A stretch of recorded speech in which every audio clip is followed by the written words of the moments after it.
Hey, welcome to session 165 of Scanner School. We teach you everything to know about the scanner radio hobby. Today's podcast is sponsored by this month's webinar, Why Every Scanner User Needs an SDR, the number one underrated tool that should be in your setup.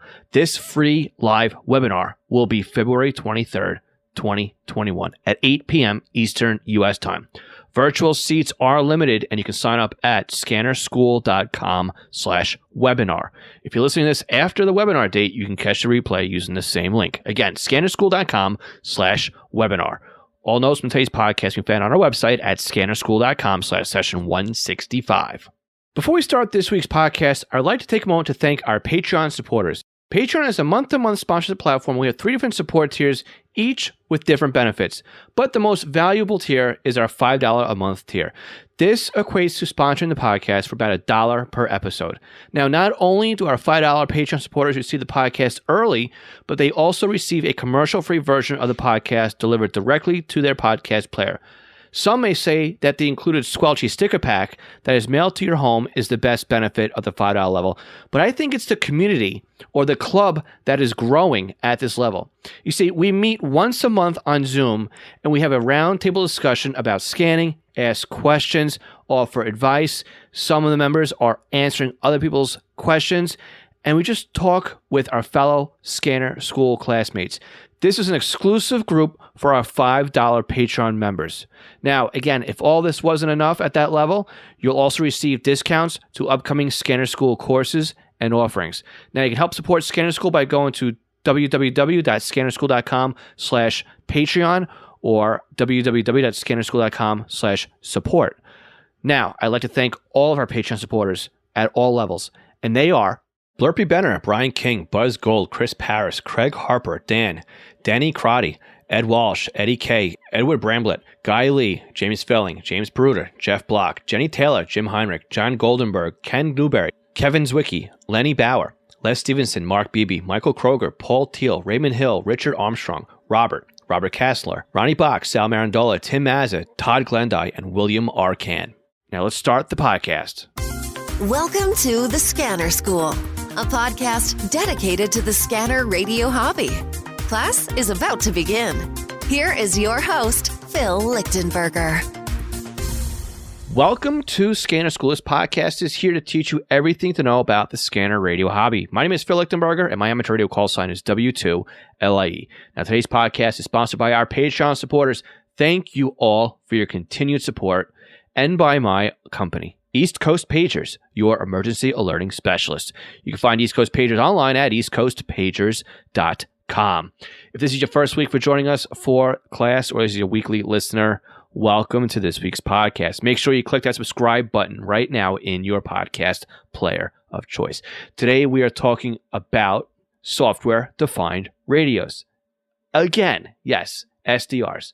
And again, we're talking about software-defined radios because of our upcoming webinar. But what is a software-defined radio? Well, software-defined radio means that all of the magic that happens inside of the hardware part of the radio is now handled by a computer. Your hardware, the physical hardware, is now just an interface between your computer and the RF environment. So that's not to say that there isn't some circuitry inside that piece of hardware, but it doesn't do the traditional functions that old school scanners and radios do. For example, the hardware, an SDR, doesn't care if you want to monitor AM, FM, or some sort of digital modulation. It doesn't even care if you want to do PL codes or DPL codes or NAC codes. It is transparent. The only limitation on the hardware you buy is the frequency range and the amount of RF it can digest at the same time.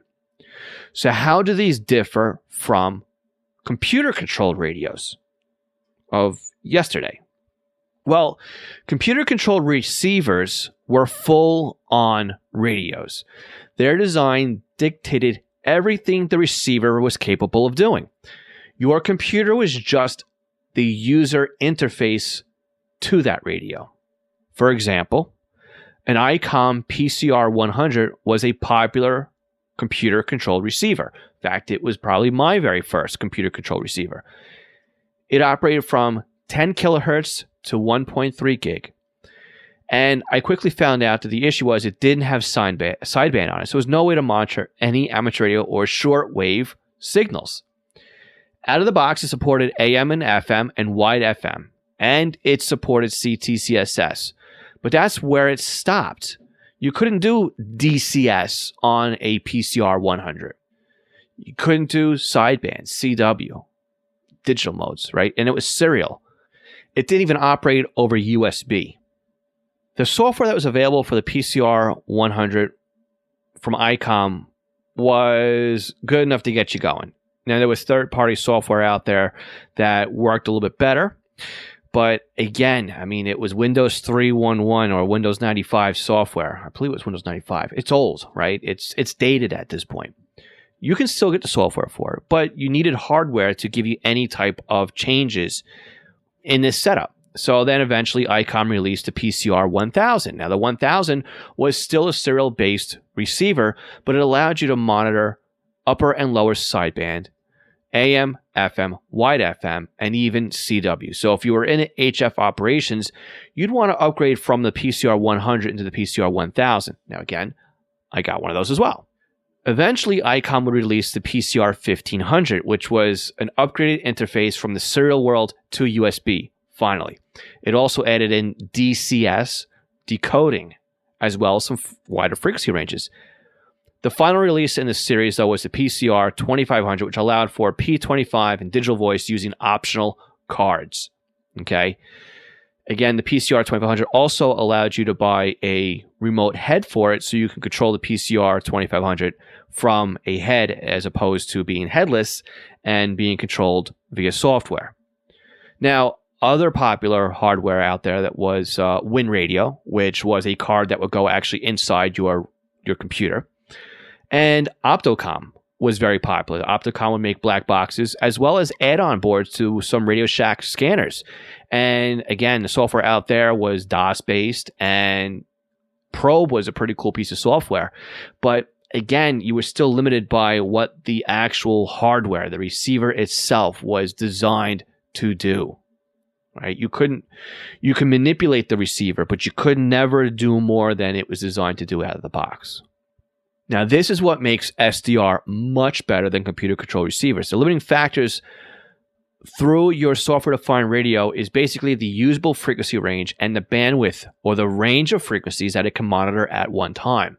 So, for example, my go-to SDR when I am introducing SDR to somebody for the first time is a Newelec SDR dongle. And you can monitor from 25 megahertz up to around the area of 1.7 gig or 1700 megahertz. It has a sample rate or a visible view of about 2.4 megahertz. The RTL SDR V3 is about the same price, and it gives you about the same specs. Okay. However, if you upgrade it though, and now you can spend quite a bit more money, you're looking at the AirSpy R2, and that can monitor the same frequency range, but it has a sample rate of 10 megahertz. So what does this all mean? This means, for example, if you're monitoring, say, 455 megahertz on the AirSpy, you could see on a waterfall display in your software 450 to 460 megahertz. That's your 10 megahertz. That's your sample. But a Newelec, if you were tuned to 455, would give you pretty much 454 to 456. That's it. Okay? So more money gets you better receivers, but again, just to get started and get your feet wet. And that's to say either you could spend and buy a couple of SDRs, right? We'll get there eventually. But let's talk about the history. Well, how did SDRs start and why? What makes them so cool today, right? How did we get here? An SDR receiver has come a very long way since they were first hacked into existence. Now, again, if you listen to, I believe it was podcast 61, that was about 2 years ago. Yes, this is the same history lesson you learned in that episode. Now, I can't recall how many years it's been since I've actually picked up my very first SDR receiver, but it's got to be close to 10 years since I've recorded this.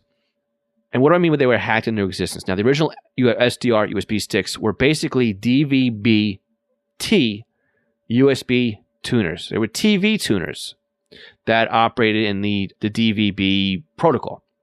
Now, they came with the USB stick, they came with remote controls so you could change the channels, and they came with a antenna. Somebody realized, though, that you could tap into the chip on these receivers. These receivers had a RTL 2830U chip, I believe is what it was, or something like that. Even it was an E4000, or it's so long ago, but these numbers still embedded in my head. But they realized that if you had one of these chips, you could tap into it and then open up the receiver to monitor any frequency band. It was really, really cool. So again, many of us purchased these E4000s. It was an R820T dongle, and they also had that RTL 2830 chipset.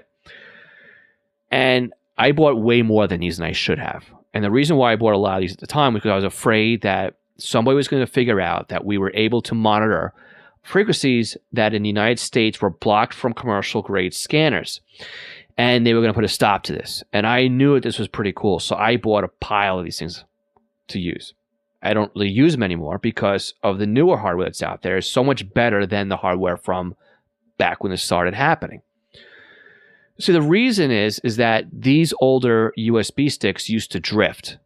They didn't have good TXOs in them, the oscillators in them, right? They would warm up. They were plastic. They were bulky. When they would warm up, the frequencies would start to drift, and you had to compensate for that. Each dongle also was independent. Each had its own correction value. You had to keep track of all these things. The software also wasn't as user-friendly as it is today, and we're going to talk about that. But again, going back to the USB hardware, these sticks were big. They were bulky. They were plastic. They needed pigtails or a USB hub that had spacing on it in order to plug multiples in. And they had an MCX connector on it, which you find me a piece of scanner radio hardware that's available today that has MCX on it. You can't, right? Our hobby uses BNC or SMA, right? Or typically when you look at the antenna side of things, you can probably get PL259 or N connectors. But really, who's using MCX? Nobody's using MCX here, right? So you need adapters for that as well. The hardware of yesterday has been replaced by new hardware, which makes it so much more enjoyable to get started with SDRs. Now, let's talk about some common myths when it comes to software-defined radios, since we're kind of getting down that path anyway. So, myth number one, they're difficult to set up, right? This used to be the case, but newer hardware is more mature, the software is more mature, and you can get set up with an SDR receiving in just an afternoon. Not morning and afternoon, right? Just within a few hours. It's not as difficult as it used to be. Myth number two, using an SDR requires advanced knowledge of RF and how things work. No, not at all. Many people have gotten into the SDR side of the hobby because this was a hack-a-day type of thing, right? This was something that was presented to them in a computer environment that they could tap into resources and learn more about machining and machine languages and things that happen over the air. This had led those people into the RF world and getting into scanners and understanding how antennas work to how to improve their setups. So you don't need a background or a degree in RF to understand how to use software-defined radios, which leads us to myth number three. You need to have computer skills in order to use an SDR, which again is absolutely not true. Most software today is Windows-based and can easily be executed and installed via just an icon, just like every other software that you would install on your Windows computer. Now, some software does require some setups and some command line configurations, but once you're set up and good to go, again, it's just double-clicking on the icon. Now, again, I have a training course, which we'll plug at the end here, that will guide you through this entire process and take the pain out of it for you. Okay? It's not as difficult as many people think. Myth number 4. This will only run on Windows computer. No, not at all. While a lot of the software is built around Windows, SDR hardware can operate on Linux, Mac, headless machines such as Raspberry Pis. There's even software that runs on Android. So if you have an Android phone or even a tablet, you can use SDRs on that as well. Myth number 5, it requires a powerful computer. Again, not even the case here. Many are using older computers to run software-defined radios, especially if you fall back to, say, Linux or even Raspberry Pis, because Raspberry Pis aren't full-blown computers, right? They are limited. And in fact, I am running SDR software on a laptop computer I bought about 5 years ago for about $300. Okay? It's not a crazy machine. Yeah, I might have upgraded the RAM in there, but it's still older hardware by today's standards. Myth number 6. SDRs are expensive. Now, while some advanced SDR hardware will set you back a few $100s, getting started will cost you less than a dinner date at your local diner. An entry-level SDR USB stick can be purchased from Amazon for about $30 with the antennas. Okay. Myth number 7. The hardware is garbage. Okay, true. The first generation SDR hardware was modified DVB-T USB receivers. That hardware was garbage, right? But those days are gone. Again, the newer USBs you can buy for $30 completely blow out of the water all of the old USB sticks. Like I said, I bought more of the DVB-T dongles than I should have, and I don't even use them anymore. I've got a pile of Newelec SDR dongles, RTL SDR V3 dongles. I've got AirSpies, SDR Plays, even Hack One RF boxes, okay? And I'm sure eventually I'll buy even more SDRs. But I'm invested in this. This is where the scanner radio hobby is headed. So much so that even commercial providers such as ICOM is adding SDRs into their HF rigs. And even Uniden, right, is using SDRs as the backbone or the engine that drives the SDS 100 and 200 receivers or scanners, okay? Telling you, SDRs are the future when it comes to the scanner radio hobby. Now, when we come back on this side of the break, I'm going to explain to you why you need an SDR and what you can do with one and how to get you set up. We'll be right back. Did you know there are ways to help support the Scanner School podcast that doesn't take any time or any extra money on your part? If you go to scannerschool.com/support, you will find we have several ways that you can continue to do your online shopping and help support us. We have links to Amazon. If you click on our link before you go to Amazon, anything you buy from there will help support Scanner School. Now, if you're in the market for a brand new scanner, an antenna, other accessories, we have links to Scanner Master, where you can not only purchase a scanner and accessories, but you can also get your radio programmed. And by clicking on our link before you buy, you are helping to support the podcast. Now, if you're in the market for software, we have links to Butel. And if you want something new to you, we also have links to eBay. Again, just go to scannerschool.com/support before you make your purchases, and you are helping to support Scanner School at no additional cost to you. This session of Scanner School is sponsored by East Coast Pagers. Now, East Coast Pagers is one of my online companies, and we are a Unication, Apollo, and Swiss phone dealers serving the North American market. Now, if you're looking for a personal use pager or one for your department, we can get you a quote at the very best prices. So why does a company like East Coast Pagers support Scanner School? I think that every scanner radio user should at least put one pager in their collection of radios. The reason why is very simple. It frees up your scanner to just do scanning, and then you have one radio that's dedicated to your local fire activity. Now, with a pager, you can have voice storage. You can do tone outs. You can keep it silent. You can go back the next day and listen to what you've missed overnight. It's more than you can do with an out-of-the-box scanner. And with today's pagers having multiple frequencies and even having multiple channels in a scan list, like the Unication G1 can do 8 channels in a scan list. It has 64 memory channels, and out of the box, it comes with 11 minutes of stored voice and a desktop charger. The G2s to G5s, they do P25 Phase 1 and Phase 2 in simulcast environments with stored voice, paging on conventional NP25. Oh, and they're upgradable too to DMR Type 1 and Type 2. They are more rugged than today's consumer-based scanners, And with a pager like a Swiss Phone S Quad, you won't even realize you're wearing one. It'll help keep you informed as to what's going on in your neighborhood. So again, eastcoastpagers.com or contact me directly, Phil@eastcoastpagers.com. Do you have a new scanner? You're having problems understanding how it works? Maybe you're new to the entire Home Patrol database of programming and you can't figure out Sentinel. Did you get a new SDR and you're trying to figure out how to install it? Or you want to learn how to use Unitrunker, DSD Plus, maybe set up a PieAware, or even just make some changes and you don't understand how the system and the equipment works? The podcast might be great for you, but maybe you need a little bit more of one-on-one help with setting something up. I'm available to do just that with you with our private tutoring sessions. You can book me online by going to scannerschool.com/consulting for a 1-hour session. And it's great because we can actually share computer screens remotely and I can guide you through step by step as if I was sitting right next to you. So again, book me for an hour at scannerschool.com/consulting for your Scanner Radio one-on-one tutoring session.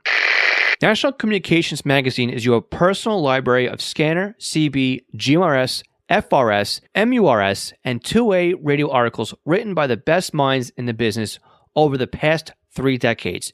Your NatCom personal online access account allows you to download the newest issues of America's Hobby Radio magazine, as well as back issues too. So visit natcommag.com to download your free sample issues and sign up today. That's natcommag.com for National Communications Magazine. Okay, so why do you need an SDR? Well, software-defined radios are more flexible than a typical scanner radio. They are also much, much cheaper depending on the models you buy. Now, can you turn that $30 USB SDR into an SDS 100 or 200? Yes, you can.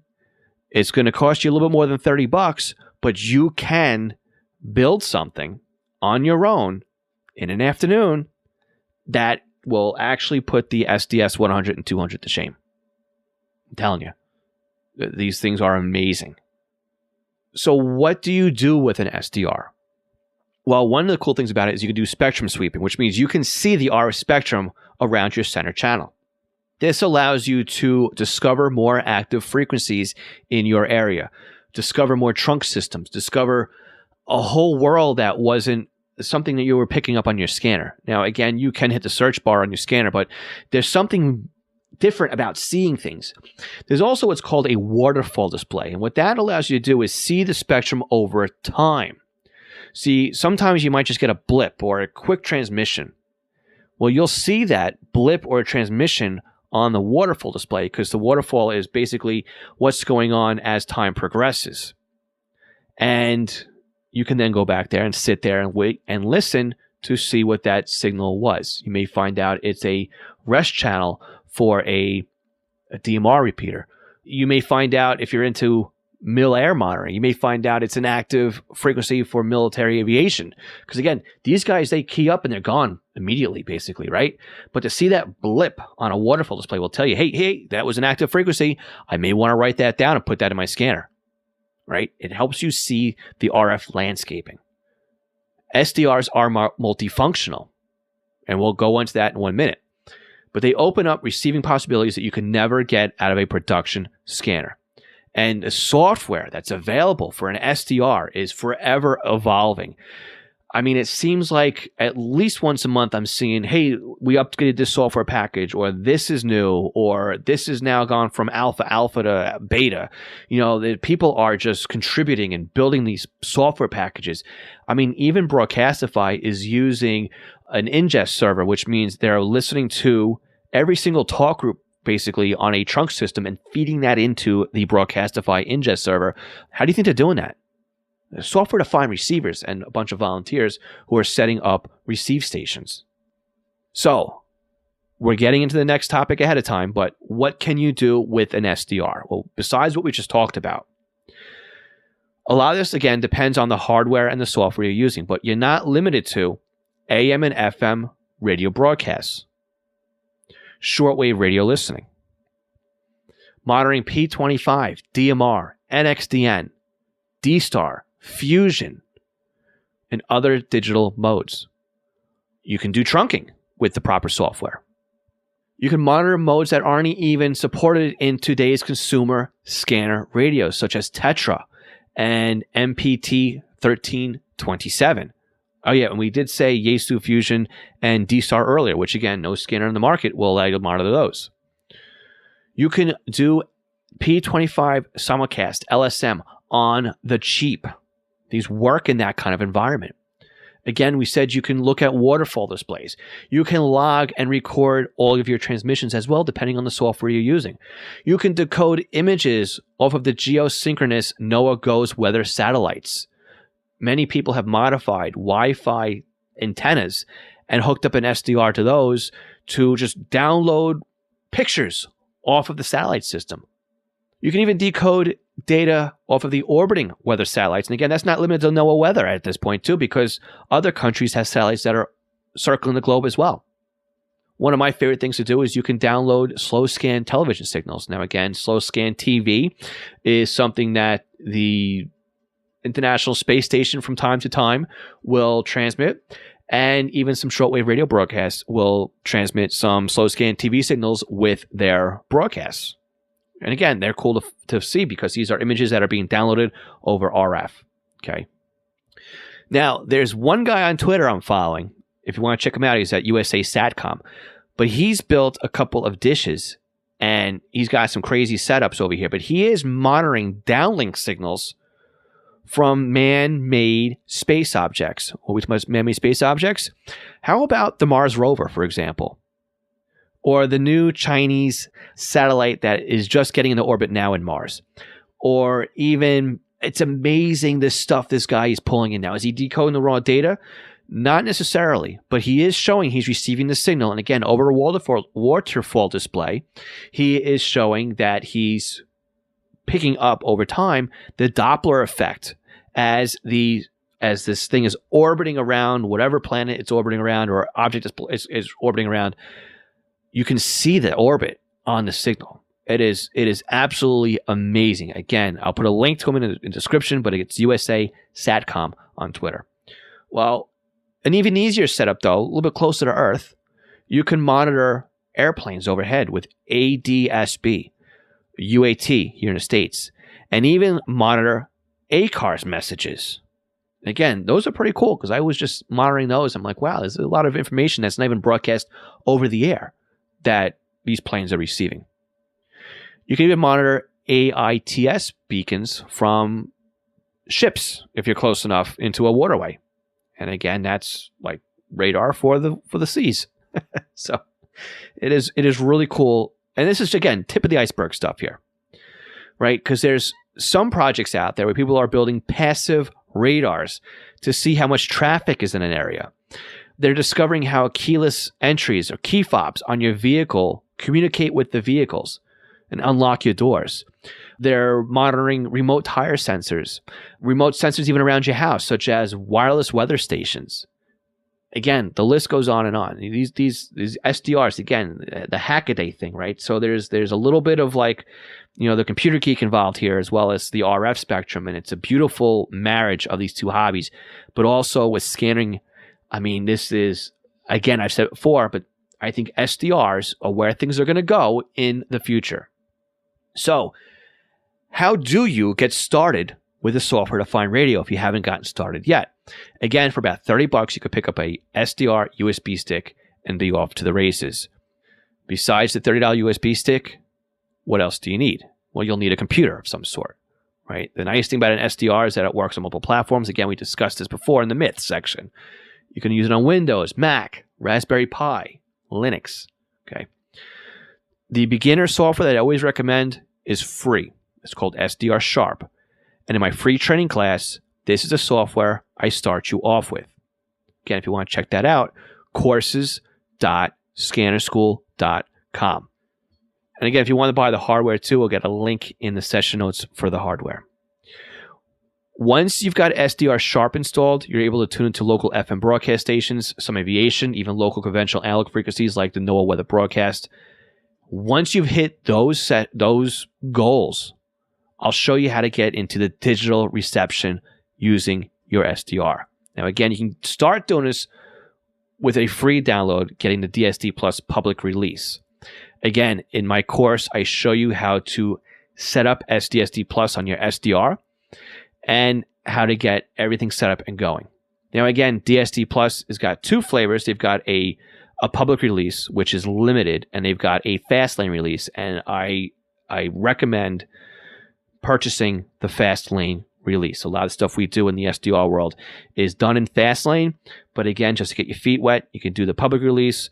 And again, I'll show you how to get from one into the other in the free training course. Now, if you want to monitor and watch trunk systems, again, DSD Plus Fastlane, you can even use Unitrunker.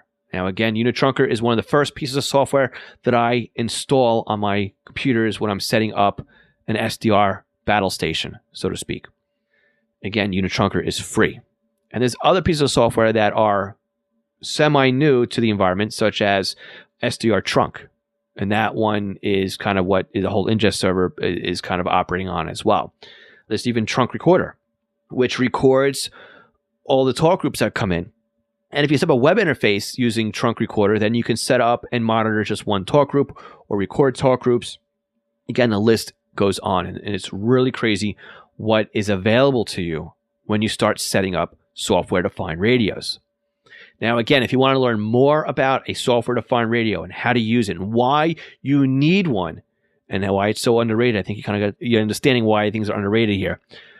I'm inviting you to our brand new workshop for February, scannerschool.com/webinar. This webinar, why every scanner user needs an SDR, the number one underrated tool that should be in your setup, again, is a free webinar. You can sign up at scannerschool.com/webinar. If you're listening to this in the future, again, the same URL will take you to the replay, scannerschool.com/webinar. You can also sign up for our free SDR training course right now by going to courses.scannerschool.com. So in closing, how did I do? Let me know. You can leave a comment in the session notes at scannerschool.com/session 165. Don't forget to check out our Zello nets, which I've been kind of running every other week or so. I'm getting a little lax on that. You go to scannerschool.com/Zello for information on how to join our weekly net. Now, again, please remember to subscribe to the podcast by clicking the subscribe button on your podcast player of choice, or by going to our homepage and signing up for our newsletter on the front page of the website at scannerschool.com. And again, if you sign up for the weekly newsletter, you'll receive Scanner Radio tips and podcast reminders delivered right to your email inbox. And again, if you've enjoyed this podcast, please share it with friends. That is the fastest way to help us grow and also help somebody else in the scanner radio hobby. And that is my goal, to help as many people as I can with the scanner hobby. So remember, sign up for our live webinar at scannerschool.com/webinar. We'll catch you all next week. My name is Phil Lichtenberger, and this is Scanner School, where we teach you everything to know about the scanner radio hobby. 73.